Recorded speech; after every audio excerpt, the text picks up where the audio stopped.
I stood in my kitchen holding Malcolm's wedding invitation, but my name wasn't on it. After 35 years of raising him alone, I wasn't invited to my own son's wedding.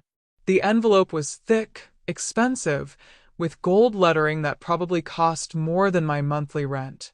I'd been waiting for this invitation for months, imagining how proud I'd be watching my baby boy walk down the aisle. But when I opened it, there was nothing inside but a single line. Malcolm Holt and Jessica Chin request the pleasure of your company. No mention of me. No, and family. Just nothing. My hands started shaking as I pulled out my phone. Maybe it was a mistake. Maybe they forgot to include my name. But when I called Malcolm, he didn't answer. When I texted him, he didn't reply. And when I checked Simone's Instagram, I saw the post that shattered everything. Finally free from toxic family, she'd written under a photo of Malcolm and his bride-to-be. The caption went on, "Some people just drain your energy. Time to cut ties and focus on what matters." I sat down at my kitchen table, staring at that invitation. 35 years flashed through my mind. The 3 jobs I worked to put Malcolm through law school. The nights I spent cleaning offices while he studied. The years I went without new clothes so he could have the best education money could buy. And now I wasn't even worth an invitation to his wedding. But what happened next would change everything. Because when I went to put the invitation away, I found something in my grandmother's old jewelry box that would expose the truth about my children. A truth so shocking, it would make that wedding invitation look like a birthday card. The key had been hidden in her jewelry box for over a decade. I never used it because I thought the box was empty. But when I finally went to the bank that afternoon, the manager looked at me with pity in his eyes. "Mrs. Holt," he said quietly, "your grandmother left you $75,000. But according to our records, you only received $5,000. My heart stopped. $75,000. That would have changed everything. That would have meant I didn't need to work 3 jobs.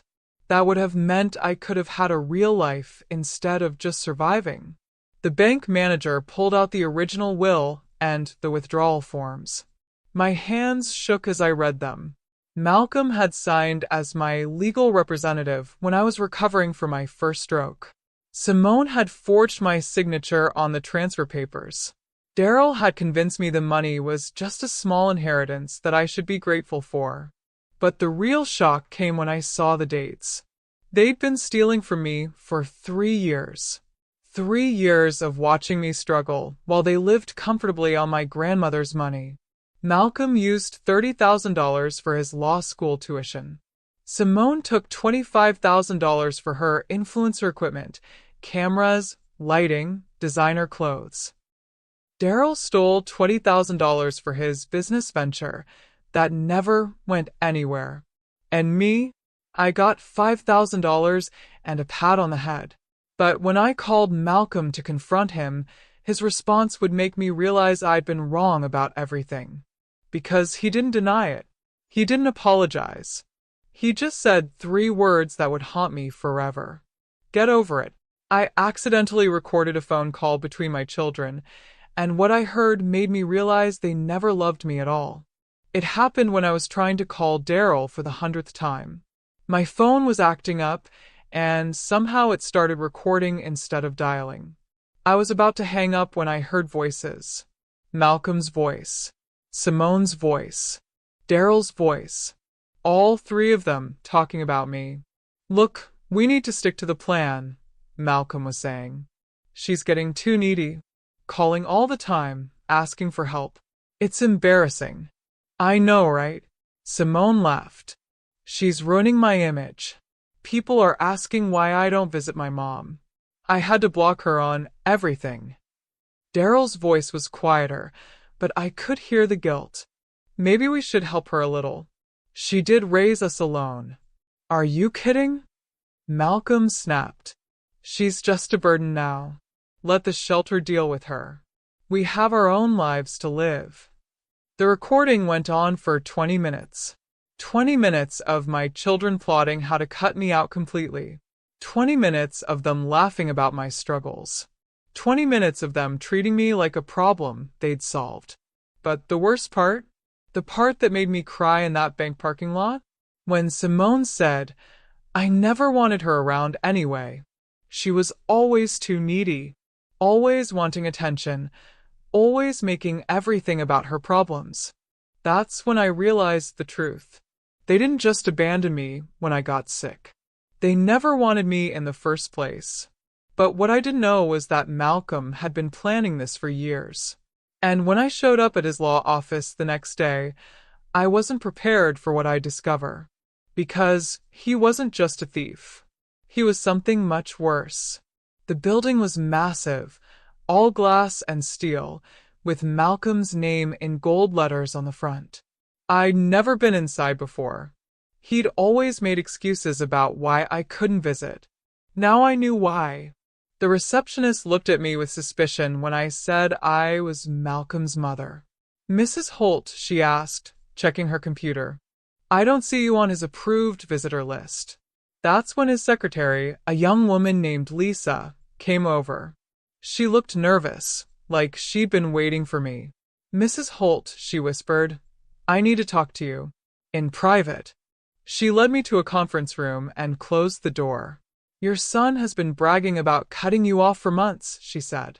He tells everyone you're mentally unstable, that you're trying to ruin his career. But I've seen the bank statements. I know what he did to you. My heart raced as she pulled out a folder. Inside were copies of everything. The stolen inheritance, the forged signatures, even photos of me working my 3 jobs while Malcolm lived in luxury. He's been tracking you, Lisa said. He has surveillance photos, phone records, everything. He's been planning this for years. That's when Malcolm burst into the room. His face turned red when he saw me. What are you doing here? He demanded. You're not supposed to be here. I held up the recording on my phone. I have proof of everything, I said. The stolen money, the cruel words, the lies. It's all here.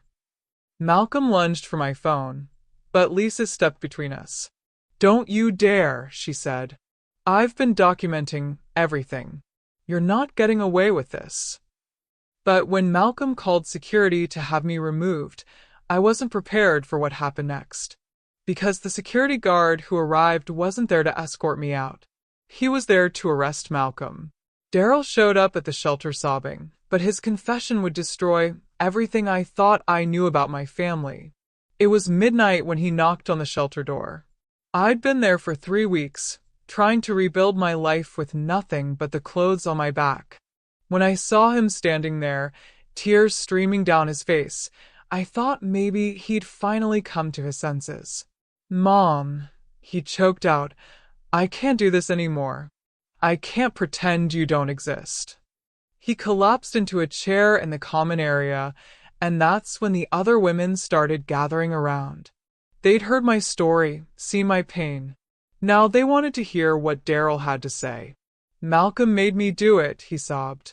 He said if I helped you, he'd cut me out of everything. He said you were a liability, that you'd ruin our chances of success. The words poured out of him, like a flood. How Malcolm had been planning my abandonment for 2 years. How Simone had convinced him I was mentally unstable. How they'd all agreed to cut me off the moment I couldn't work anymore. But the worst part, Daryl said, looking up at me with red eyes, is that I believed them. I let them convince me you were the problem. I let them make me think you were holding us back. He reached into his pocket and pulled out a check. This is everything I have, he said. It's not much, but it's yours. I want to help you get back on your feet. But when I looked at the check, I realized something that would change everything. Because the amount wasn't what I expected. It was exactly $20,000, the same amount he'd stolen from my inheritance. I've been saving it, he said quietly. I never spent it. I couldn't. Every time I looked at it, I saw your face. I saw you working 3 jobs while I lived off your grandmother's money. That's when I realized Daryl wasn't like the others. He wasn't a monster. He was just weak. And weakness can be forgiven. But what I didn't know was that Malcolm had been watching us. And when he found out Daryl had come to see me, he wasn't going to let it go. Pastor Lionel Grant had been the first to believe in me. After tasting my cooking at the shelter, he'd offered me my first paid job, catering his church's annual fundraiser. It was supposed to be my fresh start, my way out of the shelter. But when I arrived at the church that morning, the pastor looked devastated. "Laverne," he said quietly, "I'm so sorry. We had to cancel your contract." My heart sank. "What happened?" "Malcolm called yesterday," he explained. "He told me you were unreliable, that you'd been fired from your last job for stealing. He said you had a history of mental instability and couldn't be trusted with large events." I felt the ground shift under me. Malcolm had been sabotaging me before I even started. But Pastor Grant wasn't finished. He also called every other church in the area, he continued, and the community center and the senior center. He's been systematically destroying your reputation before you even had a chance to build one. That's when I realized the full scope of Malcolm's cruelty. He wasn't just abandoning me, he was making sure I could never recover. He was ensuring I'd stay trapped in that shelter forever. But what I didn't know was that Daryl had been listening to everything. And when he heard what Malcolm had done, something inside him finally snapped. "I'm done," he said, stepping out from behind the church office. "I'm done pretending Malcolm is anything but a monster. Mom, I'm going to help you fight back." But when Daryl started making calls to clear my name, Malcolm's response would be more vicious than anything I'd seen before. Because he didn't just want to destroy me. He wanted to destroy anyone who tried to help me. But what I didn't know was that Malcolm had been planning this for years. And when I showed up at his law office the next day, I wasn't prepared for what I'd discover. Because he wasn't just a thief. He was something much worse. I broke into Malcolm's office at midnight and found the file that would expose all three of my children as the monsters they really are. The building was dark, but I knew the security code. Lisa had given it to me before she quit, unable to work for Malcolm after seeing what he'd done to me. "He's been planning this for years," she'd said. "There's a file in his office that will prove everything." The file was labeled Project Cleanup, Malcolm's code name for getting rid of me. Inside were surveillance photos, phone records, bank statements, and something that made my blood run cold, a detailed plan for my permanent removal from the family. Page after page of Malcolm's handwriting, outlining how to isolate me, destroy my reputation, and ensure I'd never be able to contact them again. But the most shocking document was a contract between all three of my children, signed 2 years ago, agreeing to cut me off completely once I became a liability. But what really destroyed me was the surveillance folder. Photos of me working my 3 jobs, exhausted and broken. Photos of me at the shelter, trying to rebuild my life.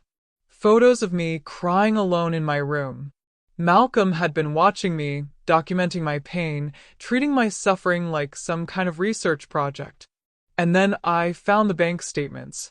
Not just the stolen inheritance, but evidence that Malcolm had been siphoning money from my accounts for years.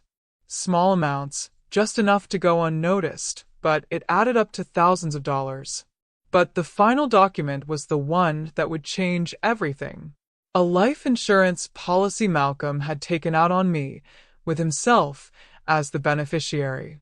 A policy worth $100,000 that would pay out if I died. That's when I realized Malcolm wasn't just cruel. He was dangerous. And when I called the police from his office that night, I had no idea I was about to set off a chain of events that would destroy everything he'd built. The next morning, I called all 3 children to the shelter for a family meeting. But Malcolm arrived with a lawyer and a restraining order.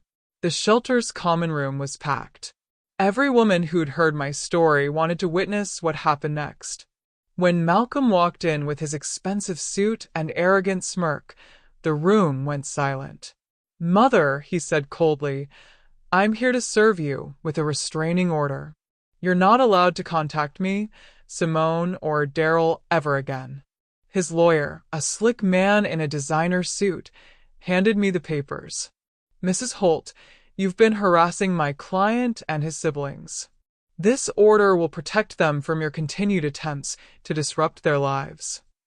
But I wasn't finished. I held up the project cleanup file. "Malcolm," I said, my voice steady, "I have proof of everything. The stolen money, the surveillance, the life insurance policy you took out on me." His face went white.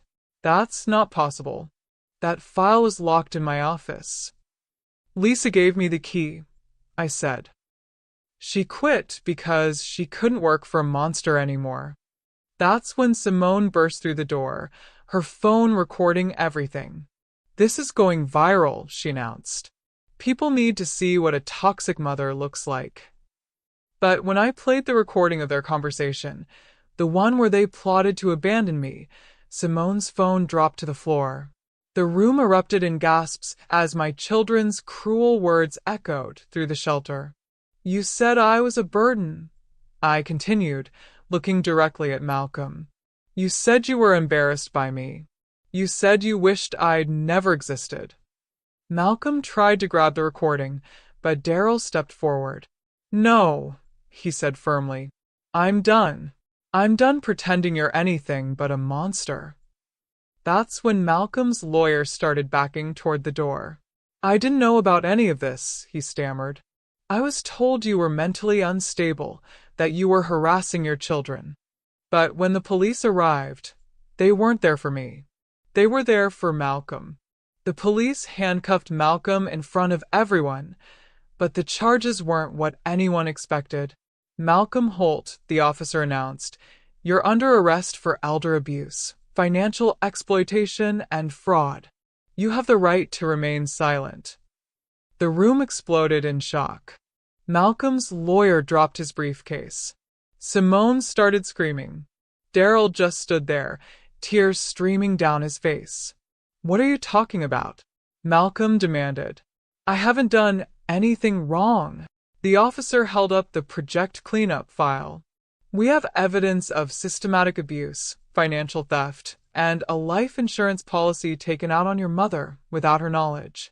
That's insurance fraud, Mr. Holt." But the real shock came when the officer turned to me. "Mrs. Holt, we also have evidence that your daughter Simone has been posting defamatory content about you on social media.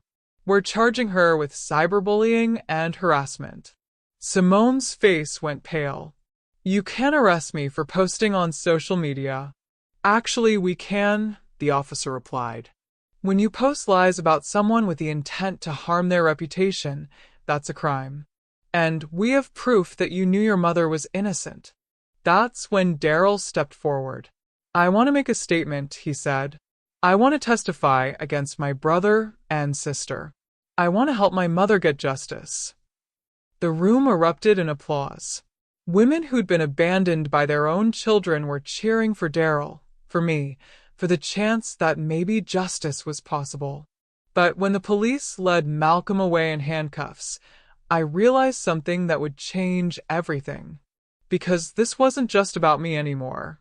This was about every woman who'd ever been abandoned by her children. This was about proving that cruelty has consequences. And when the judge asked me to testify against my own son, I had to make the hardest decision of my life. I stood in that courtroom facing my own son, and for the first time in 35 years, I finally told the truth about what he really was. The courtroom was packed. Every seat filled with women who'd been abandoned by their children, reporters covering the elder abuse case that shocked the community, and strangers who'd heard my story and come to see justice served. Malcolm sat at the defense table, his expensive suit now wrinkled, his arrogant smirk replaced by a look of pure panic. His lawyer kept whispering in his ear, but Malcolm wasn't listening. He was staring at me, and for the first time in his life, I saw fear in his eyes. "Mrs. Holt," the judge said, "you may begin your testimony." I took a deep breath and looked directly at Malcolm. For 35 years, I worked 3 jobs to raise my children alone. I cleaned offices at dawn, cared for patients during the day, and stocked grocery shelves at night. I never complained, never asked for help, never made them feel like they were a burden. The courtroom was silent except for the sound of pens scratching on paper. But when I had a stroke and couldn't work anymore, my children didn't help me. They didn't visit me. They didn't even call to see if I was alive. Instead, Malcolm stole my inheritance. Simone posted lies about me on social media, and Daryl disappeared without a word. I held up the project cleanup file. This is Malcolm's plan to destroy me. He's been tracking me, documenting my pain, treating my suffering like some kind of research project. He took out a life insurance policy on me without my knowledge. He's not just cruel, he's dangerous. That's when Malcolm finally broke. "You're lying," he screamed, jumping to his feet. "She's mentally unstable. She's trying to ruin my career." But the judge wasn't having it. "Mr. Holt, sit down and be quiet, or I'll hold you in contempt." And when the jury returned with their verdict, Malcolm's world came crashing down around him. 6 months after the trial, I opened my own restaurant, but I wasn't prepared for the line of customers that stretched around the block. The building was small but perfect, a converted house with a warm kitchen and cozy dining room. I'd used the money from the inheritance settlement to buy it, and every woman from the shelter had helped me renovate it. But when I unlocked the door on opening day, I couldn't believe my eyes. The lines stretched down the block, filled with people holding signs that said, "We support Laverne and justice for abandoned mothers." Pastor Lionel Grant was first in line. "Laverne," he said with a smile, "the community has been waiting for this day. We're not just here for the food. We're here for you." The restaurant was packed from morning until night. Every table filled with people who'd heard my story, who'd been moved by my testimony, who wanted to support a woman who'd fought back against cruelty. But the real surprise came when Daryl walked in. He'd been working with me for months, helping me plan the menu, learning to cook, proving that he was different from his siblings. "Mom," he said, "I want to be your business partner. I want to help you build something amazing. I want to prove that not all your children are monsters." And when I looked around the restaurant, seeing the women from the shelter working as waitresses, seeing the community supporting us, seeing Daryl finally becoming the man I'd always hoped he'd be, I realized something that would change everything. Because this wasn't just a restaurant. This was a movement. This was proof that abandoned mothers could rebuild their lives. This was hope for every woman who'd ever been discarded by her children. But when a mysterious letter arrived from my grandmother's lawyer, I discovered I had been wrong about everything. I sat in my restaurant office, staring at the thick envelope from my grandmother's lawyer. The return address was from a law firm I'd never heard of, and the postmark was from 3 months ago, before the trial, before the restaurant, before everything changed. Inside was a letter that made my hands shake. "My dearest Laverne, if you're reading this, it means you've finally discovered the truth about your children. I always knew they would betray you. I saw it in their eyes when they were young, the same coldness that destroyed their father. But I also saw something in you that they never could. I saw strength. I saw resilience. I saw a woman who would never give up, no matter how much cruelty the world threw at her. That's why I left you not just the inheritance they stole, but something much more valuable. I left you the power to help every woman who's ever been abandoned by her children. Enclosed is a check for $500,000. Use it to create something beautiful. Use it to prove that abandoned mothers can rebuild their lives. Use it to show the world that cruelty has consequences, but resilience always wins. With all my love, Grandma Rose." I sat there for an hour, reading that letter over and over. $500,000. Enough to change everything. Enough to help every woman who'd ever been discarded by her children. But when I looked up, I saw Daryl standing in the doorway, tears streaming down his face. "Mom," he said quietly, "I want to help you build this. I want to help you create something that will change the world." And that's when I realized what I had to do. I had to create the Gran's Voice Foundation, a place where abandoned mothers could find shelter, support, and the strength to rebuild their lives. But when I called the other women from the shelter to tell them the news, I had no idea that Simone was about to make one final attempt to destroy everything I'd built. 6 months after Simone's downfall, I opened the doors to the Gran's Voice Foundation, but I wasn't prepared for the women who showed up that first day.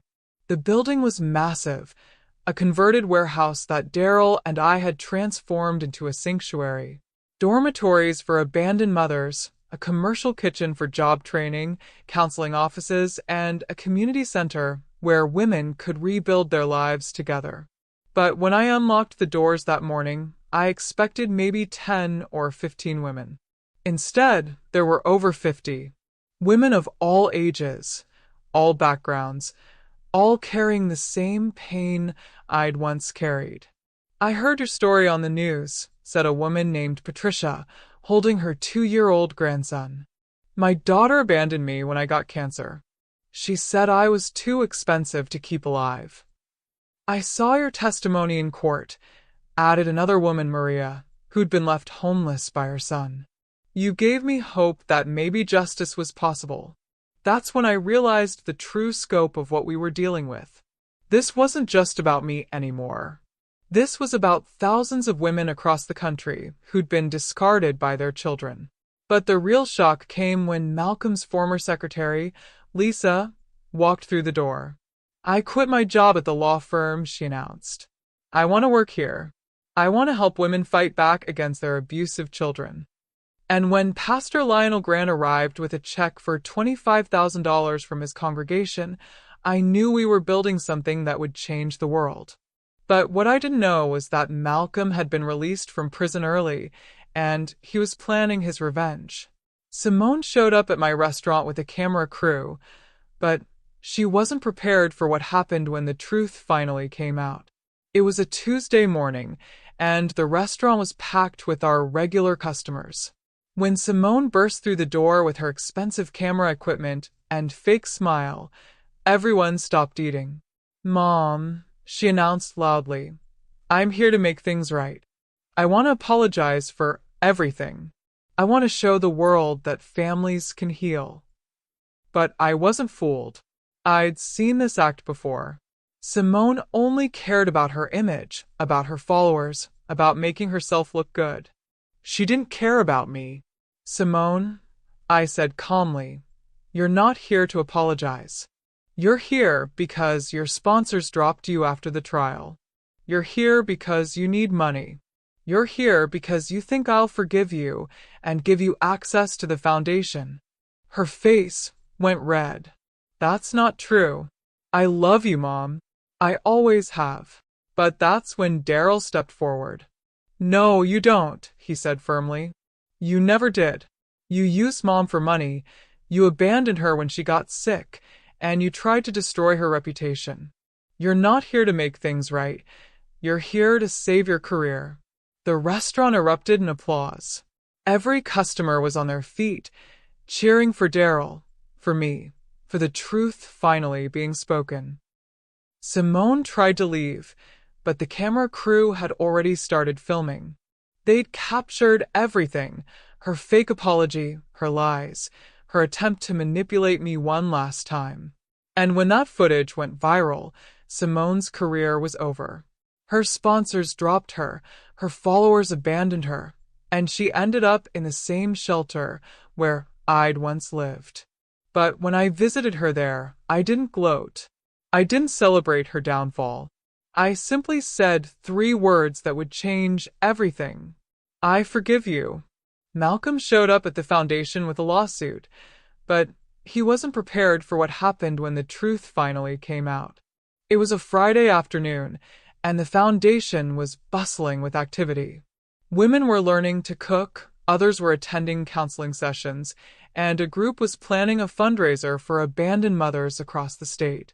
When Malcolm walked in with his new lawyer, a slick man who looked like he'd stepped out of a movie, the entire building went silent. "Mother," Malcolm announced loudly, "I'm suing you for defamation. You've ruined my career, destroyed my reputation, and cost me millions of dollars. I want compensation." But I wasn't alone anymore. I had 50 women behind me, all of whom had been abandoned by their children, all of whom knew exactly what Malcolm was. "Mr. Holt," said Lisa, stepping forward, "I have evidence that you've been planning this lawsuit for months. I have emails, phone records, and documents that prove you're trying to intimidate your mother into giving you money." Malcolm's face went white. "You can't prove that." But that's when Daryl walked in with a police officer. "Actually, we can," he said. "Malcolm, you're under arrest for violating your parole. You're not allowed to contact Mom, and you're definitely not allowed to threaten her." The officer handcuffed Malcolm right there in the foundation lobby, in front of all the women he'd tried to intimidate. But when Malcolm was led away, I realized something that would change everything. Because this wasn't just about me anymore. This was about proving that abandoned mothers had power. This was about showing the world that cruelty had consequences. And when the local news station asked me to comment on Malcolm's arrest, I had the perfect response ready. The foundation had become more than I'd ever dreamed. We'd helped over 200 women rebuild their lives. We'd created a network of support that stretched across 3 states. We'd proven that abandoned mothers could not only survive, but thrive. But the real victory came when I received a letter from a woman named Evelyn, who'd been abandoned by her children 20 years ago. "Mrs. Holt," she wrote, "because of your foundation, I found the courage to start my own business. I'm now the owner of 3 successful restaurants, and I'm using my profits to help other abandoned mothers. You showed me that resilience always wins." That's when I realized the true impact of what we'd built. This wasn't just about helping women survive. This was about creating a movement that would change the world.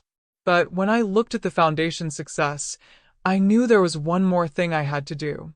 I had to tell my story to the world, to inspire every woman who'd ever been abandoned by her children. The letter revealed my grandmother's final secret, and it would change not just my life, but the lives of every abandoned mother in our community. I sat in my foundation office, staring at the thick envelope from my grandmother's lawyer. The return address was from a law firm I'd never heard of, and the postmark was from 3 months ago, before the trial, before the restaurant, before everything changed. Inside was a letter that made my hands shake. "My dearest Laverne, if you're reading this, it means you've finally discovered the truth about your children. I always knew they would betray you. I saw it in their eyes when they were young, the same coldness that destroyed their father. But I also saw something in you that they never could. I saw strength. I saw resilience. I saw a woman who would never give up, no matter how much cruelty the world threw at her. That's why I left you not just the inheritance they stole, but something much more valuable. I left you the power to help every woman who's ever been abandoned by her children. Enclosed is a check for $500,000. Use it to create something beautiful. Use it to prove that abandoned mothers can rebuild their lives. Use it to show the world that cruelty has consequences, but resilience always wins. With all my love, Grandma Rose." I sat there for an hour, reading that letter over and over. $500,000. Enough to change everything. Enough to help every woman who'd ever been discarded by her children. But when I looked up, I saw Daryl standing in the doorway, tears streaming down his face. "Mom," he said quietly, "I want to help you build this. I want to help you create something that will change the world. And that's when I realized what I had to do. I had to create the Gran's Voice Foundation, a place where abandoned mothers could find shelter, support, and the strength to rebuild their lives. But when I called the other women from the shelter to tell them the news, I had no idea that Simone was about to make one final attempt to destroy everything I'd built. The foundation had become more than I'd ever dreamed. We'd helped over 200 women rebuild their lives. We'd created a network of support that stretched across 3 states. We'd proven that abandoned mothers could not only survive, but thrive. But the real victory came when I received a letter from a woman named Evelyn, who'd been abandoned by her children 20 years ago.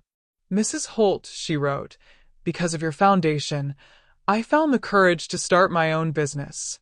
I'm now the owner of 3 successful restaurants, and I'm using my profits to help other abandoned mothers. You showed me that resilience always wins." That's when I realized the true impact of what we'd built. This wasn't just about helping women survive. This was about creating a movement that would change the world. But when I looked at the foundation's success, I knew there was one more thing I had to do. I had to tell my story to the world, to inspire every woman who'd ever been abandoned by her children. And when I stood in front of the cameras that day, I had the perfect message ready. Kindness is not weakness. Greed destroys families. But resilience? That's what makes us unstoppable. 5 years after opening the Gran's Voice Foundation, I stood on stage at the National Women's Conference, but I wasn't prepared for the standing ovation that would change everything.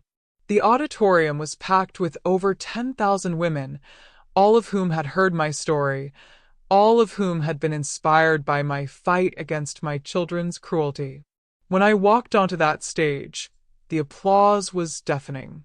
5 years ago, I was a broken woman living in a shelter, abandoned by the children I'd sacrificed everything to raise. Today, I stand before you as the founder of a movement that has helped over 5,000 abandoned mothers rebuild their lives. The crowd erupted in cheers. But I wasn't finished. Malcolm is serving a 15-year sentence for elder abuse and fraud. Simone lost her career and ended up in the same shelter where I once lived. But Daryl?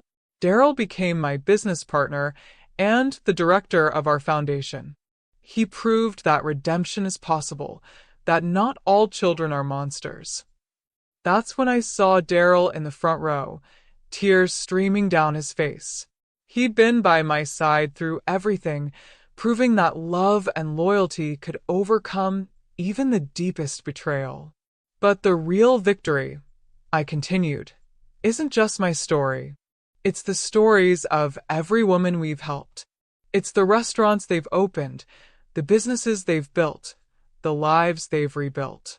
It's proof that abandoned mothers aren't victims, we're survivors. The audience was on their feet, cheering not just for me, but for every woman who'd ever been discarded by her children. But when I looked out at that sea of faces, I realized something that would change everything. Because this wasn't just a conference. This was a revolution. This was proof that cruelty had consequences, but resilience always won. And when I received the Lifetime Achievement Award that night, I knew I'd finally found my purpose.